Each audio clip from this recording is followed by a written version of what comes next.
시작했습니다. 네. 하나, 둘, 셋. 안녕하십니까. CJK 장소입니다. 오늘도 멤브레인 필터의 MF와 UF 시스템 중 많이 사용하고 있는 아우딘 모듈의 운전 공정에 관하여 여러분과 함께 살펴보는 시간을 갖도록 하겠습니다. 보통 멤브레인 필터 쪽에서는 인아웃 시스템과 아웃 모드가 있습니다. 보통 전 시간에 이 부분에 대해서는 협의를 드렸었는데 인아웃 모듈 시스템은 휘드물이 준공 사막 안쪽으로 들어가서 여과가 돼서 이제 처리수가 밖으로 나오는 이런 타입을 보기가 인아웃 필트레이션 모드라고 하고, 아웃인 타입 같은 경우는 바깥쪽에서 있는 표면에서 여과가 되고 된 물이 이 멤브레인을 통해서 처리된 물이 준공 사막 안쪽으로 나오는 이러한 부분들을 아웃인 타입이라고 보통 얘기를 합니다. 그래서 인아웃 타입 같은 경우는 이제 농축 정지하는 쪽에 이런 부분에 좀 많이 사용을 하고요. 크로스프로 시스템, 유속을 좀 이렇게 빨리 하게 되면은 이 안쪽 부분들의 유속이 좀 빨라서 파울링이 짙게 생기는 이런 방법의 운전을 많이 택하고 있습니다. 반면에 아웃인 타입 같은 경우는 이제 잡청 면적이 좀 넓죠. 그러니까 인아웃 같은 경우는 안쪽 부분인데 아웃인 타입과는 외부 쪽이기 때문에 접촉 면적이 좀 넓어서 용량이 좀 많을 때 에어 스커링, 그 다음에 이렇게 에어를 이용해 가지고 역세를 적용하는 이러한 특징들을 가지고 있습니다.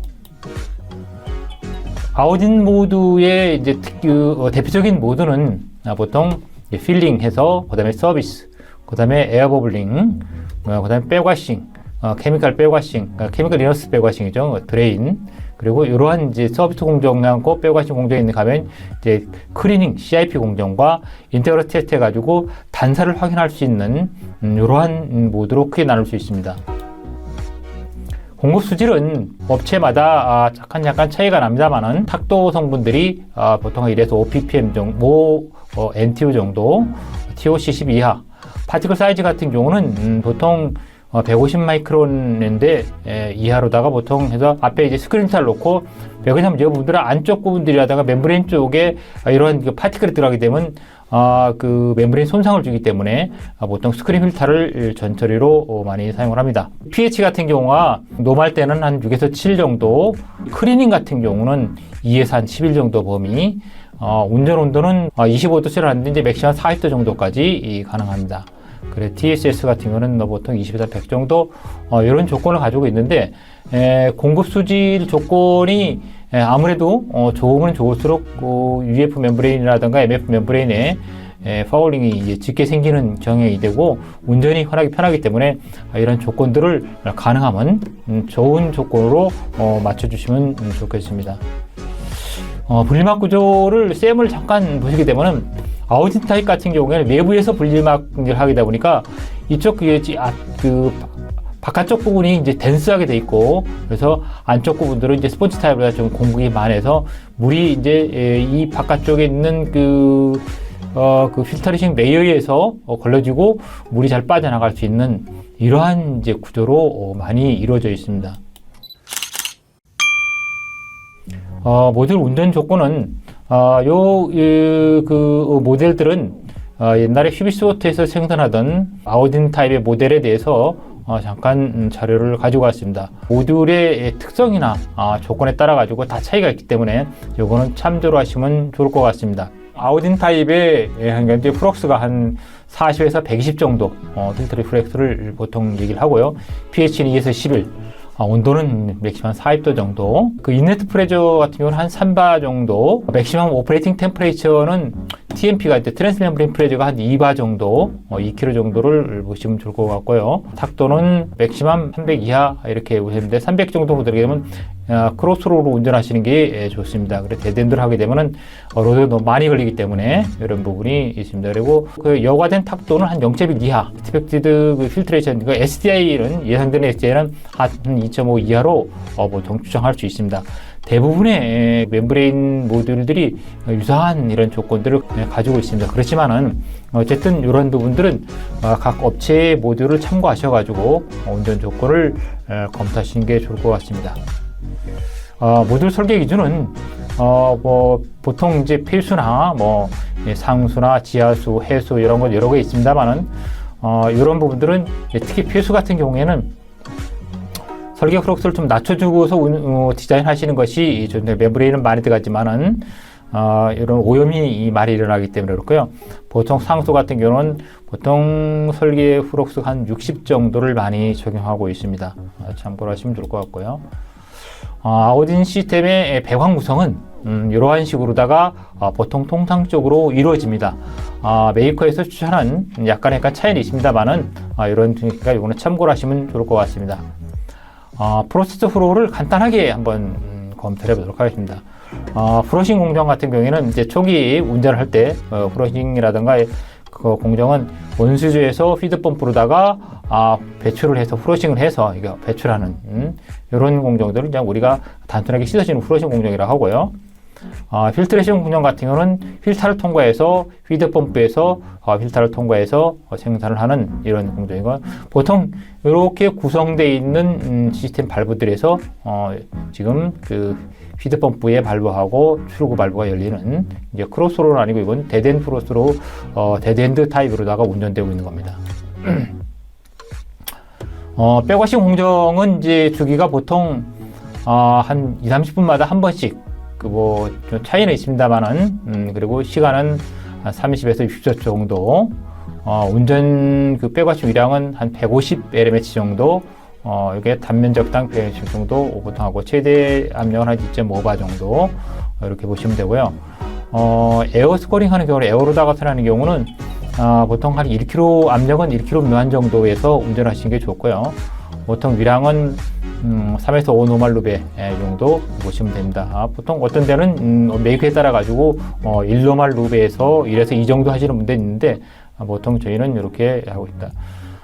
그 다음에 이제 NaOCl 주입량 같은 경우는 케미컬 이너스 백워싱 같은 경우에는 한 5ppm 정도를 주입하시는 것이 좋을 것입니다. 탑 백워싱, 백워싱 공정 중에서는 이제 탑 백워싱 있거든요. 버텀 백워싱이 있는데, 위쪽 부분들은 이제 아우딘 타입이다 보니까 주로 이제 그 위쪽하고 아래쪽 부분들의 그 파울링 정도가 약간씩 차이가 납니다. 그렇기 때문에, 위쪽 부분들 같은 경우에 이제 백워싱을 하기 위해서, 에어 스코어링을 해주고, 그 다음에 백워싱 펌프로다가 백워싱 물을 가지고 일을 하게 되면은 안쪽으로 백워싱이 역세가 돼가지고, 바깥쪽으로 역세가 돼서 배출이 되는 이런 공정이 되겠습니다. 버텀 공정 같은 경우는 이제 아래쪽 부분들을 주로 세정을 많이 일어나도록 해주는 그런 공정으로서 그러니까 드레인을 아래쪽으로 시키는 거죠. 탑 공정 같은 경우는 위쪽으로 이제 시키는 이제 배출을 하는 이제 그런 공정이죠. 그다음에 드레인 공정 같은 경우는 뭐 단순하게 이제 벤트 발브 열어주고 드레인 할 수 있는 안쪽에 있는 모듈 안쪽에 있는 물을 배출해주는 이런 공정으로 보시면 되겠습니다. 이제 화학 세정을 이제 많이 필요로 하는데, 보통 이제 화학 세정 쪽에서는 케미컬 이너스 백워싱, 그러니까 매일마다 해주는, 하루에 한 번 정도, 아니면 바닷물 같은 경우에 해수 담소 같은 경우에는 매 공정마다, 주기마다 백워싱 해주는 일인데, 보통 CB 같은 경우와 이제 CIP로 나눠줄 수 있습니다. 그래서 케미컬 이너스 백워싱과 크림 인플레이스하고는 약간 차이가 있습니다. 그래서 CB 같은 경우에는 이제 주로 자주 해주는 거고, CIP는 그 조건이 됐을 경우에, 파울링이 많이 됐을 경우에 해주는 것이라고 보시면 됩니다. 그래서 CB 같은 경우는 이제 필요에 따라서 가지고 백워싱 60초, 소킹만 30초. NaOCl 같은 경우 0.1%나 이건데 메이크에 따라가 좀 차이가 있습니다만은 산을 가지고 하거나 가동사 가지고 하는 경우도 있습니다만은 그래서 가동사 같은 경우 하는 경우에는 앞쪽에서 그 케미칼로다가 전처리를 하는 경우에 산이나 알칼리를 가지고 하는 경우들이 있습니다. CIP 같은 경우에는 초기 TMP가 트랜스 멤브레인 프레저 앞쪽에서 여러분들이 잘 알고 계시는 이제 그런 설명드렸죠. TMP 프레저가 멤브레인을 통과할 수 있는 그 델타 P라고 보시면 되겠죠. 그래서 한 1 델타 P하고 차이가 조금 있긴 있는데, 여기는 그러니까 멤브레인 모듈을 통과하는 때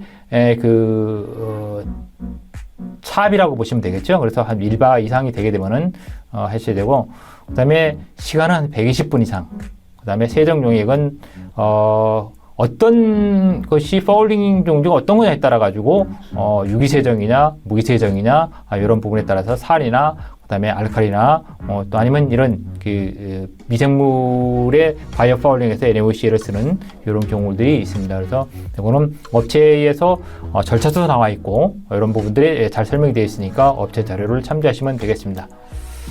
보통 CEB 공정엔 이렇게 지금 조금 제가 디테일하게 설명을 드려놨는데요. 여러분들이 시간을 가지고 이런 부분들은 참 읽어보시면 좋을 것 같습니다. 보통 그래서 이제 그 CEB 공정의 수질에 따라서 적용 요금이 주기가 결정되기 때문에 이런 부분들은 그때그때 업체의 자료라든가 그 다음에 경험치에서 뭘 하시면 좋을 것 같습니다. CIP 같은 경우에는 보통 이제 CIP를 공정을 하기 전에 일반적으로 역시를 내서 이제 그 대부분 좀 씻어낸 뒤에 오염물질을 좀 배수 공자라 이렇게 씻어낸 뒤에 이제 케미칼을 가지고서는 역시를 한 세이판을 가지고 세정을 하는 이제 그런 공정이 되겠습니다. 여러분들께서도 요거는 여러분들이 이해를 돕기 위해서 제가 조금 더 자세하게 설명을 이렇게 해놨으니까 한번 여러분들이 참고를 하시면 좋을 것 같습니다. 근데 그 케미컬 이너스트 백워싱 공정에서도 이제 탑공과 탑백워싱과 그다음에 버튼 백워싱을 나눌 수 있는데 뭐 어떤 데서는 이제 보스 백워싱, 그러니까 양쪽으로 같이 하는 경우도 있고 이런 부분도 있습니다. 아까 백워싱 같은 경우에도 그 어떤 업체에서는 보스 백워싱을 그냥 한 번만 하는 경우도 있습니다. 그러니까 탑과 아래로를 같이 열어가지고 백워싱을 해주는 이런 경우도 있는데 이렇게 따로따로 나눠할 수도 있고 같이 할 수도 있습니다만은 케미컬 이너스 백워싱은 보통 이제 그 생산 수조에서 백워싱을 할 때 여기 케미컬을 집어넣어서 NaOC를 집어넣어서 해주는 이런 부분들이 이제 케미컬 이너스 백워싱이 되겠습니다. 이거는 이제 버튼 백워싱, 아까는 탑 백워싱이고, 그래서 드레일을 아래쪽으로 하는 이런 공정들이 이루어지게 됩니다. 그 다음에 크림 인플레이스가 되시 우리가 CIP, TMP가 보통 이제 멤브레인의 어떤 델타 P 차압이라든가 모듈의 차압이 증가하는 경우, 그런 경우에 한 1바 이상이 되게 되면은 보통 이렇게 CIP를 해서 멤브레인들이 이제 파울링 된 것을 세척해주는 이런 부분들이죠. 그래서 CIP 탱크에다가서는 뭐 유기 파울링이냐 무기 파울링에 따라 가지고 약품을 집어넣고 CIP 펌프로 나가서는 이 지금 모듈을 통과해서 CIP 부분들의 리사이클을 해주고 나중에 리사이클이 한쯤 끝난 뒤에 배출해주는 이렇게 하는 이런 공정으로 주로 이루어지게 되겠습니다. 그래서 이거는 쉽게 여러분들이 이해할 수 있으니까 참고를 하시면 좋겠습니다. 그리고 이제 프레저 디케이 스태트를 해가지고서는 인테그럴 스태트라고 보통 얘기를 하는데 이 부분은 이전에 잠깐 지난 시간에 잠깐 설명을 드렸는데 멤브레인 모듈에서 단사가 일어난 경우 그러면 이제 처리 수질이 나빠지죠. 그래서 이 부분들을 확인하기 위해서 찾아내기 위해서 합니다. 그래서 보통 에어를 1바 정도로 나가서는 가압을 시킨 뒤에 그래서 그 압력이 감소되는 거를 가지고 부분들을 하게 되게 됐습니다. 그래서 이 부분들은 여러분들이 옛날 거를 좀 참조하시고 이런 공정이 있다고 생각하시면 되겠습니다. 프레지티케이 테스트에 대해서도 여과 공정 과정에서 시스템을 정지하고 사실하게 되는데 여기에도 좀 자세하게 하는데 한번 잘 읽어볼까요? 여과 공정 과정에서 시스템을 정지하고 모듈 내에 존재하는 공급수를 농축 밸브를 닫고 생산주 배관을 개방한 상태에서 배수 배관으로 공급수를 배출합니다. 그리고 배출이 완료되면 배수 밸브를 닫고 에어 주입 밸브를 열어 에어 모듈을 그러니까 에어로 그 모듈을 이제 가압을 한 뒤에 에어 주입을 서서히 1바까지 가압을 합니다. 그래서 목표 압력까지, 그러니까 1바까지 다달을 하게 되면은 에어 주입을 닫고 약 5분간 압력 저감 테스트를 진행해서 만약 5분 동안 0.05kg 이상이 감소하게 될 경우에는 중공사막의 손상이 이제 의심된다, 파단이 되거나 이럴 때는 분리막을 수리를 해야 되겠죠. 그래서 이런 부분들은 그 디케이 테스트를 통해 가지고 손상된 분리막 모듈을 찾는 이제 그런 공정이 되니까 참고를 하시면 좋겠습니다. 보통 이제 그 UF나 MF 모듈에서는 이제 생산 주량이 이제 문제가 일어날 경우 생산 주량이 저하되는 경우는 UF 막이 오염이 되거나 그다음에 펌프가 오작동되거나 뭐 유량계가 조금 오차가 있거나 온수 압력이 낮은 경우 이러한 경우들을 이제 원인을 추적할 수가 있습니다. 그래서 해결 방법은 막오염 같은 경우에는 이제 오염을 분석해 가지고 세정을 하는 방법이 되겠죠. 다른 거는 이제 기계적이나 유형 같은 경우는 이걸 점검을 해서 오차를 확인하면 되겠습니다. 생산 수질이 나쁜 경우, 그러니까 처리 수질이 우리가 원하는 수질이 안 나오는 경우 같은 경우는 공급 수질의 기준치를 초과하는 경우에는 공급수 수질을 분석을 좀 해서 공급 수질이 좀 나쁜 경우는 아무래도 생산 수질에 영향을 주게 됩니다. 우리가 분리막이 파단된 경우, 가장 큰 원인은 이제 분리막이 파단된 이유가 이제 주로 많은데 파단 원인이라든가 이제 확인해가지고 분리막을 수리하는 것이 필요합니다. 그다음에 이제 차압이 높은 경우, 그런 경우가 이제 주로 이제 많이 일어나게 되는데 운전하다 보게 되면은 UF 막이 오염된 경우. 그래서 오염 원인을 분석해서 CIP를 해주게 되죠. 그다음에 생산 수량이 높은 경우, 이런 경우는 이제 차압이 높은 경우는 이제 생산 수량이 우리가 디자인 플럭스를 좀 높게 잡은 경우, 멤브레인에 비해서 멤브레인 양을 좀 적게 잡은 경우는 이제 이렇게 차압이 좀 적어서 이런 경우는 적정한 유량 조절을 해서 차압을 조정하는 게 좋고요. 전처리 불량 같은 경우, 전처리 설비가 이제 전처리가 불량해가 전에 이것도 결국은 막오염하고 같이 유관된다고 보시면 됩니다. 연관된다고 보시면 되고요. 공급수 안정이 너무 이제 낮은 경우, 그러니까 보통 우리가 그 UF나 MF 같은 경우는 멤브레인이기 때문에 온도에 따라서 플럭스의 차이가 좀 일어나게 됩니다. 그래서 이런 부분들이 온도가 이제 낮은 경우 같은 경우에는 그 플럭스가 이제 낮아지기 때문에 같은 유량으로 그 높게 하기 위해서는 압이 이제 그 높아지기 때문에 이제 차압이 높아지게 되죠. 그래서 압력 범위를 확인하시면 되겠습니다. 이 부분은 아우딘 모델에서 이제 철분 오염을 된 경우 간단하게 제가 한번 사진으로다가 찍어봤습니다. 그래서 이게 중공사막 모델인데 이게 철분들이 이렇게 오면 상당히 오염이 심하게 되다 보니까 안쪽 부분들까지 오염이 돼서 이런 경우에는 상당한 여러 가지 처리 수질이라든가 문제가 좀 일어납니다. 그래서 특히 철분 오염 같은 경우나 망간 오염 같은 경우에는 멤브레인 쪽에 그 산화 물질하고 해서는 이제 산화 처리되면 이런 물 세정이 잘 일어나지 않기 때문에 상당히 주의를 하셔야 되겠습니다. 오늘도 여러분과 함께 분리막 필터 아우딘 모듈 운전에 대해서 업체 관련 자료를 통해서 살펴보았습니다.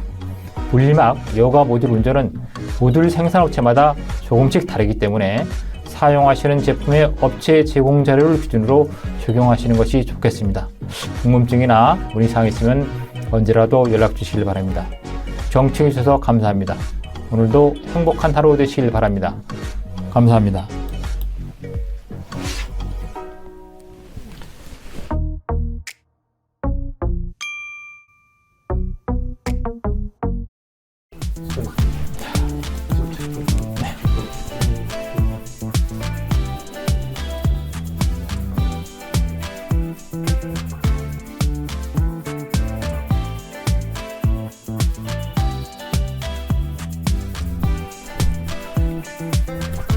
목이 자꾸 이렇게 목이 날씨가 그래서 목이 자꾸